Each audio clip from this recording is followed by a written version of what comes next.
संस्थागत सुशासन नेपाल एक व्यक्ति वा संस्थाको पैसा निक्षेपको रूपमा नेपालमा एक व्यक्ति वा संस्थाको पैसा निक्षेपको रूपमा लिएर अर्को व्यक्तिलाई ऋणको रूपमा दिने गरी कारोबार गर्ने विभिन्न प्रकारका संस्था छन्। बैंक, विकास बैंक र फाइनान्स कम्पनी मात्र नभई अब त लघुवित्त कम्पनी तथा सहकारीको व्यापार पनि निकै ठुलो भइसकेको छ। वित्तीय संस्थाकै रूपमा बीमा कम्पनीको व्यापार पनि हरेक दिन बढ्दैछ। संस्था जति जति ठुलो हुन्छन् वा कारोबार बढ्छ, तिनको नियमन र नियन्त्रण पनि त्यति नै कठिन हुँदै जान्छ।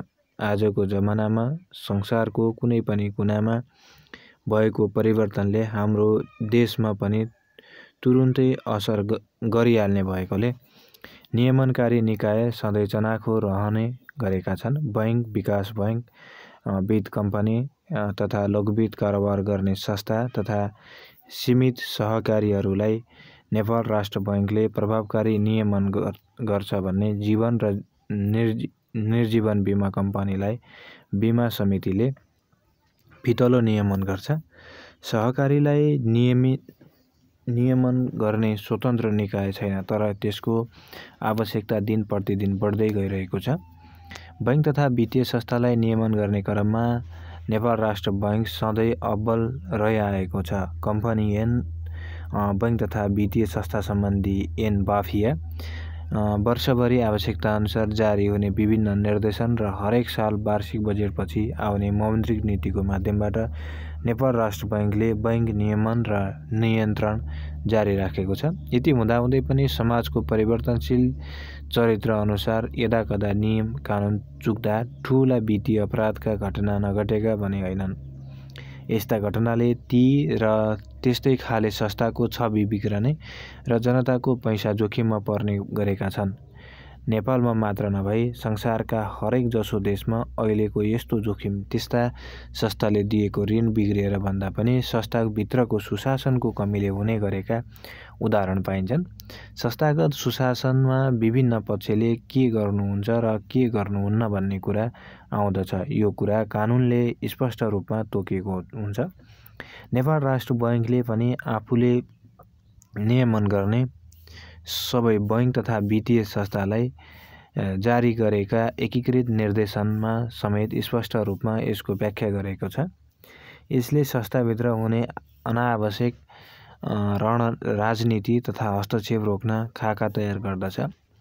बाफियाको प्रावधान र नेपाल राष्ट्र बैंकको अहिलेको एकीकृत निर्देशनले पनि बैंक तथा वित्तीय संस्थाका संस्थापक, सञ्चालक समितिका अध्यक्ष तथा सदस्य, प्रमुख कार्यकारी अधिकृत तथा अन्य कर्मचारी मात्र नभई अरू सम्बन्धित पक्षको पनि काम, कर्तव्य र अधिकार स्पष्ट रूपमा तोकेको छ। बैंक तथा वित्तीय संस्थामा मात्र नभई अन्य कम्पनीका हकमा समेत सबै पक्षको काम, कर्तव्य, अधिकार कम्पनी ऐनमा उल्लेख छ। साथै सबै खाले कम्पनीले आफ्नो प्रबन्ध तथा नियमावलीमा पनि यस्ता कुरा राख्नु पर्दछ। यसरी अधिकार तोक्दा माथिल्लो तहबाट तल्लो तहमा हुने अनावश्यक हस्तक्षेप रोक्नु यसको उद्देश्य हो। तर पनि व्यवहारमा बेला बेलामा लागू नभएका उदाहरण पाइन्छन्। सञ्चालक समितिका अध्यक्ष तथा सदस्यहरूले विभिन्न ऋण प्रवाहमा दबाब दिने, आफ्ना मान्छेलाई जागिरी लगाइदिन धाउने मात्र नभई सामग्री आपूर्तिमा समेत संलग्न भएका विभिन्न उदाहरण छरपष्ट पाइन्छन्। अहिले आएर ती झिङाना मसिना काममा अतिरिक्त विभिन्न पक्ष संस्थागत सुशासनको धज्जी उडाउँदै आफ्नो पैसा उठाउने र बैंक पनि कब्जा गर्ने नीतिमा लागेका देखिन्छन्। संस्थागत सुशासन सामान्य अर्थमा राम्रो व्यक्तिगत आचरण, नबाजिने वित्तीय तथा अन्य प्रकारका स्वार्थ र संस्थाको काममा हस्तक्षेपको नीति हो। यो तीन बुँदामा मात्र बैंक तथा वित्तीय संस्थासँग सम्बन्धित व्यक्तिले ध्यान दिन सक्यो भने वित्तीय दुर्घटना कम गर्न धेरै मद्दत गर्दछ। माथिका तीन बुँदाका अधीनमा रही सरकारले कानुनमा र नेपाल राष्ट्र बैंकले आफ्ना निर्देशन मार्फत बैंकलाई नियमन गर्ने हो। बैंक तथा वित्तीय संस्थाको नियमनकारी निकाय नेपाल राष्ट्र बैंक भएको हुँदा नेपाल राष्ट्र बैङ्कको निर्देशन बैङ्क तथा वित्तीय संस्थालाई बाध्यकारी हुन्छ। नियम कानुन समय सापेक्ष परिवर्तन भइरहनुपर्छ। नेपालमा सन् 2000 को दशकमा च्याउसरी खुलेका बैङ्क तथा वित्तीय संस्थामा आफ्नो र अर्काको पैसाका भिन्नता राम्रोसँग धेरै नबुझेका मानिस संस्थापक सेयरधानी हुँदै सञ्चालक र सञ्चालक समितिका अध्यक्ष समेत भए। आफ्नो दक्षता भएको अर्को क्षेत्रबाट कमाएको पैसा लगानी गर्ने ठाउँको रूपमा बैङ्कले देखे। लगानीसम्म त ठिकै थियो, उनीहरूले त्यहाँ सञ्चालक वा अध्यक्षको रूपमा पद खोजे। अझ केही समय अघिसम्म त कार्यकारी अध्यक्ष हुन पाउने व्यवस्थाका कारण कतिपय बैङ्क तथा वित्तीय संस्थामा कार्यकारी अध्यक्ष समेत थिए। संस्थागत सुशासनकै कारणले त्यो व्यवस्था खारेज गरियो। धेरैको सङ्ख्यामा संस्था खुल्दा ख र ग वर्गका संस्थाका सामान्य कानुनले तोकेको योग्यता पुगे पनि व्यावहारिक योग्यता नपुगेका मानिस प्रमुख कार्यकारी अधिकृत र अन्य मथिल्लो तहमा पुगे, जसले गर्दा झन्डै 1 दशक नेपालको बैङ्किङ क्षेत्र गन्जागोल भयो। संसारमा विभिन्न भागमा आएको ग्राहकमुखी योजना हामीसम्म आइपुग्न सकेनन् र यो क्षेत्र मात्र निक्षेप लिने, ऋण दिने र आफ्ना मानिसलाई जागिर दिने क्षेत्रको रूपमा विकास भयो। माथिको तथ्य नेपाल बैङ्क लिमिटेडले ढिलो गरी बुझ्यो र मर्जरको नीति ल्यायो। तर ढिलो गरी नेपाल राष्ट्र बैङ्कले बुझेकोले केही साना र कतिपय ठूला वित्तीय दुर्घटना भइसकेका थिए। मर्जर नीतिले संस्था ठूला गराउन मद्दत मात्र गरेन, यसमध्येबाट व्यावहारिक रूपमै सक्षम व्यक्तिलाई स्थापित र अरूलाई विस्थापित गर्न मद्दत गर्यो। यो क्रम प्रमुख कार्यकारी अधिकृत र अन्य कर्मचारीमा मात्र होइन, सञ्चालक र अध्यक्षमा समेत लागू भयो। नेपाल राष्ट्र बैङ्कको पुँजी पुर्याउने समय सीमासम्म पुग्दा नेपालमा थोरै मात्र वित्तीय संस्था बाँकी रहने परिस्थितिमा जब त्यो समस्या फेरि नआउनेमा भने ढुक्क हुन सक्ने स्थिति छ। नबुझेका तर हस्तक्षेपकारी भूमिका खेल्न सक्ने साना लगानीका सञ्चालक त मर्जरको व्यवस्थाका कारण बाहिरिए र कतिपय बाहिरिने क्रम जारी नै छ। तर यहाँ अर्को समस्या आइपर्यो। बैङ्क तथा वित्तीय संस्था नबुझेका र बुझेर पनि संस्थाका सुशासन व्यवस्था बुझ्न नचाहने अनि धेरै धनी र आर्थिक राजनैतिक क्षेत्रमा प्रभावशाली व्यक्तिले अनावश्यक हस्तक्षेप यस्ता सञ्चालक र अध्यक्ष वाणिज्य बैङ्कमा देखा परे, जसका कारण अहिले नेपालको वित्तीय क्षेत्र अर्को विशाल भूकम्पको जोखिममा छ। यही क्रममा अहिले नेपालको वित्तीय क्षेत्रमा फेरि एउटा ठूलो दुर्घटना हुन पुगेको छ। सरकारले बाफी ऐन संशोधन गर्ने क्रममा नेपाल राष्ट्र बैङ्कको सल्लाह माग्दा नेपाल राष्ट्र बैङ्कले कुनै पनि बैङ्क तथा वित्तीय संस्थाका सञ्चालक 2 अवधिभन्दा बढी हुन नपाउने प्रावधान राख्यो। साथै संस्थापक सेयर खरिद बिक्री सम्बन्धी प्रचलित व्यवस्थामा आफू अनुकूल परिवर्तन गराउन प्रभावशाली व्यक्तिहरू लागि परे। संसदीय समितिमा पुग्दा त्यस्ता धेरै प्रावधान राखियो वा काटियो जुन बैङ्किङ क्षेत्रका लागि घातक र सीमित व्यक्तिलाई रातारात अरबपति बनाउन काफी छ। प्रत्येक मुलुकको आर्थिक वृद्धि एवं विकासका लागि बैङ्किङ क्षेत्रले रक्त सञ्चारको काम गर्दछ। वित्तीय मध्यस्थता, प्रभावकारी भुक्तानी प्रणालीको व्यवस्था एवं मौद्रिक नीतिको कार्यान्वयन जस्ता कार्यहरूको माध्यमबाट बैङ्किङ क्षेत्रले अर्थतन्त्रलाई चलायमान र गतिशील बनाउनमा महत्त्वपूर्ण भूमिका खेलेको हुन्छ। अर्थव्यवस्थामा तरलताको महत्त्वपूर्ण स्रोत पनि बैङ्किङ क्षेत्र नै हो। बैङ्किङ क्षेत्र एउटा अति संवेदनशील क्षेत्र पनि हो। एउटा बैङ्क असफल भयो भने त्यसले समग्र वित्तीय प्रणाली नै तहस नहस पार्दछ, जसले भुक्तानी प्रणालीलाई ध्वस्त बनाउनका साथै मौद्रिक व्यवस्थापनमा प्रतिकूल असर पार्दछ। बैङ्क असफलताको सङ्क्रमण असर अत्यन्तै गम्भीर हुन्छ, तसर्थ यस्तो संस्थाको संस्थागत सुशासन कडा र प्रभावकारी हुन अति आवश्यक छ। संसारभरि नै बैंकिङ व्यवसाय अत्यन्त कडा नियमन र सुपरिवेक्षणको घेरामा राखिने व्यवसाय हो। यो यसकारण भएको हो कि बैंकले अर्काको पैसा चलाएर व्यवसाय गर्ने गर्दछन्। बैंकलाई सर्वसाधारण र संस्थाहरूबाट उल्लेखीय मात्रामा साधन सङ्कलन गरी उचित लिभरेजमा सञ्चालन हुने संस्थाहरू हुन्, जसको कुल साधन परिचालन सो पुँजीको तुलनामा ऋण पुँजी अत्यन्त धेरै हुन्छ। कुल पुँजी संरचनामा ऋण पुँजी र सो पुँजी बीचको यो अतिशय असन्तुलनले बैंकिङ क्षेत्रलाई जोखिमपूर्ण बनाएको हुन्छ। त्यसै कारणले बैंकहरूलाई बढी जोखिम लिन उत्साहित बनाउँदछ। जब आफ्नोभन्दा अरू निक्षेपकर्ता साहुको पैसामा संस्था सञ्चालन हुन्छ भने निश्चय नै त्यहाँ जोखिम बढी हुन्छ। त्यही कारणले गर्दा निक्षेपकर्ता साहुको हितको रक्षा र बैंकिङ स्वास्थ्य तथा दिगोपनका लागि संसारभरि बैंकिङ संस्थाहरूलाई नियमनकारी एवं सुपरिवेक्षकीय संस्थाको कडा नियमन, सुपरिवेक्षण र निगरानीमा राखिएको हुन्छ।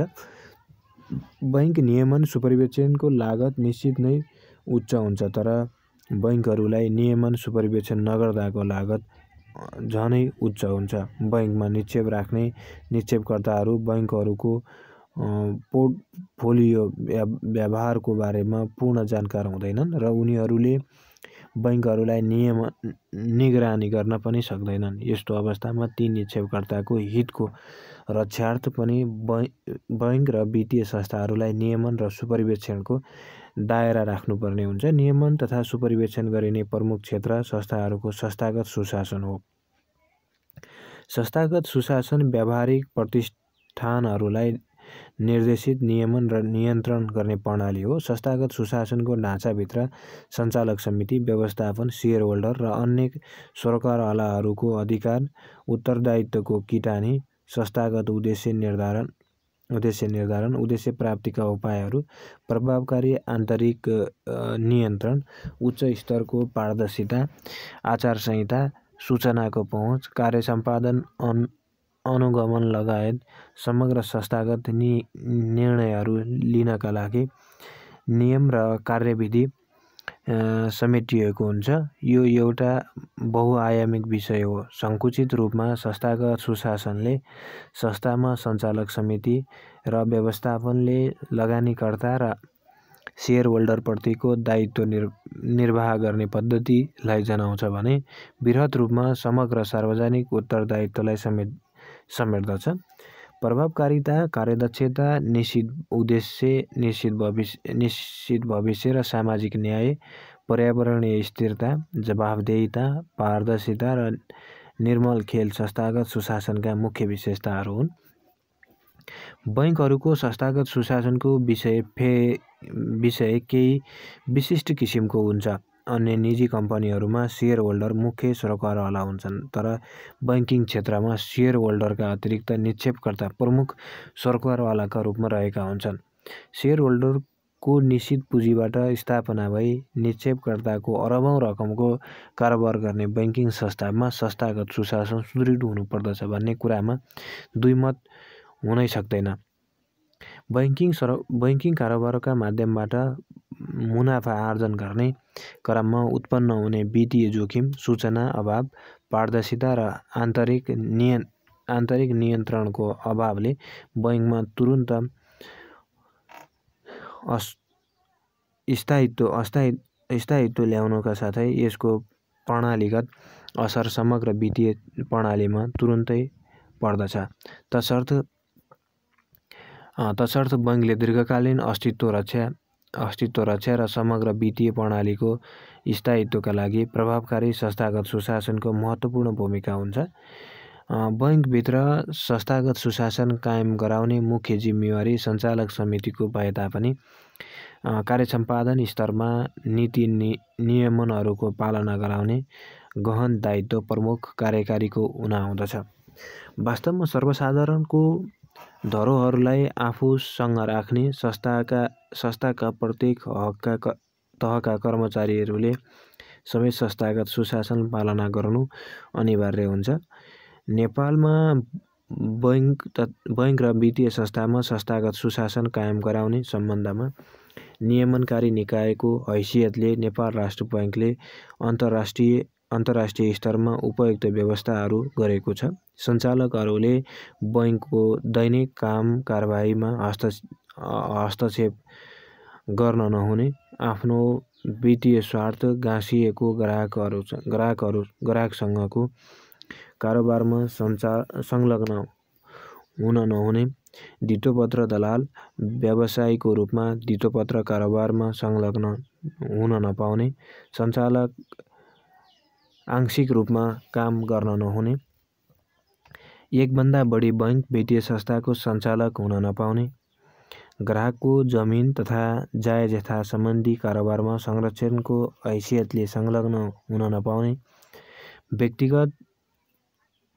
व्यक्तिगत फाइदा हुने गरी पद र नामको दुरुपयोग गर्न नहुने, अभिलेख र प्रतिवेदन पूर्ण एवं दुरुस्त राख्नुपर्ने, गोपनीयता कायम गर्नुपर्ने, निक्षेप र समान रूपमा व्यावसायिक व्यवहार गर्नुपर्ने जस्ता न्यूनतम आचरणहरू पालना गर्नुपर्ने व्यवस्था छ।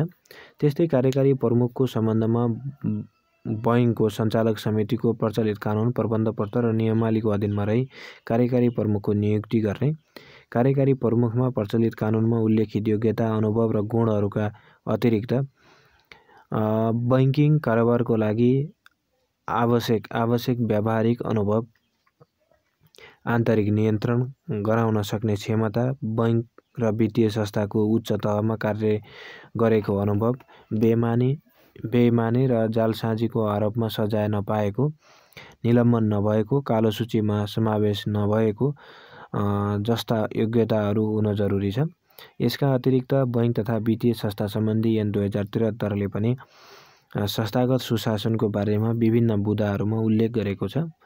जस्तै सञ्चालकको योग्यता, सञ्चालक कार्यकारी प्रमुख, लेखापरीक्षकले सेयर धितो राखी कर्जा लिन नहुने, सञ्चालक समितिको बैठक लगायत बैंक सञ्चालनका यावत पक्षहरूलाई नियमित गर्ने सम्बन्धमा आवश्यक प्रावधानहरू राखिएको छ। यसरी कायम गरिएका सुशासनका व्यवस्थाहरूलाई हुबहु पालना गर्नु बैंक र वित्तीय संस्थाहरूको कर्तव्य र दायित्व हो।